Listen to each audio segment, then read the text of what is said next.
સરસ ભાઈ સીધી વાત. આ તો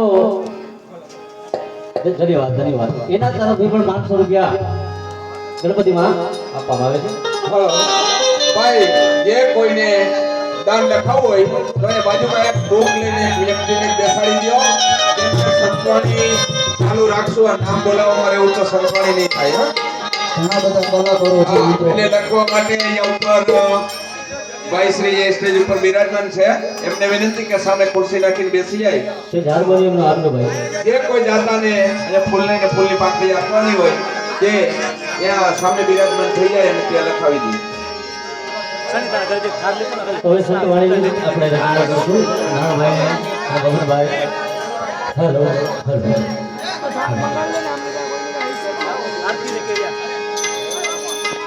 હા નારાયણ હા.